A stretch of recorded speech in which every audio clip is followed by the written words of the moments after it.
రాష్ట్రాభివృద్ధికి పట్టభద్రుల ఎన్నికలు చాలా ముఖ్యమని, దుబ్బాక ఎన్నికలు భాజపా ఆకాంక్షలకు ముందడుగు వేయిస్తాయని భారతీయ జనతా పార్టీ జాతీయ ఉపాధ్యక్షురాలు డీకే అరుణ్ అన్నారు. జీడిమెట్లలో బీజేపీ ఆధ్వర్యంలో నిర్వహించిన ఎమ్మెల్యే పట్టభద్రుల ఆత్మీయ సమ్మేళనంలో ఆమె పాల్గొని మాట్లాడారు. తెలంగాణలో ప్రజలు మార్పు కోరుకుంటున్నామని, ప్రజలు బీజేపీ వైపు మొగ్గు చూపుతున్నారని ఆమె అన్నారు. దుబ్బాక జీహెచ్ఎంసీ ఫలితాల త్వరలోనే ఎమ్మెల్సీ ఎన్నికల ఫలితాలు ఉంటాయని ఆశాభావం వ్యక్తం చేశారు. ఉద్యోగాల కల్పనపై మంత్రి కేటీఆర్ పై తీవ్రస్థాయిలో మండిపడ్డారు. బీజేపీ అభ్యర్థి రామచంద్రరావును గెలిపించి బీజేపీ శక్తిని నిరూపించాలని కోరారు.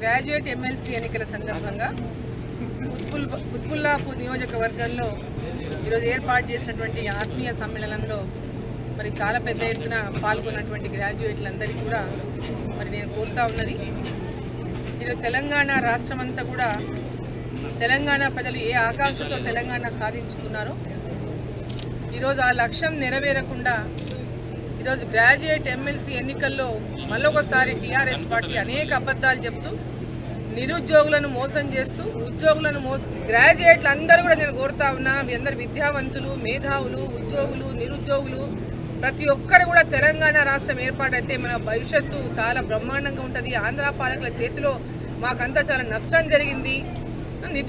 నిధులు నియామకాలు మరి నీళ్లు అనేటటువంటి పేరు మీద ఈరోజు నీళ్ల పేరు మీద మాత్రం పెద్ద ఎత్తున దోపిడీ చేసుకొని తెలంగాణను అప్పుల పాలు చేసిండు. ఒక దోపిడీ చేసి తెలంగాణలో బంగారు తెలంగాణ పేరుతో కుటుంబం బంగారు కుటుంబంగా మారిపోయింది కేసీఆర్ కుటుంబం తప్ప తెలంగాణ ప్రజలకు ఎలాంటి న్యాయం జరగలేదు. ఉద్యోగులకు నిరుద్యోగులకు ఇచ్చినటువంటి హామీ కూడా నేటి వరకు నిరుద్యోగ వృత్తి కూడా 3016 అయితే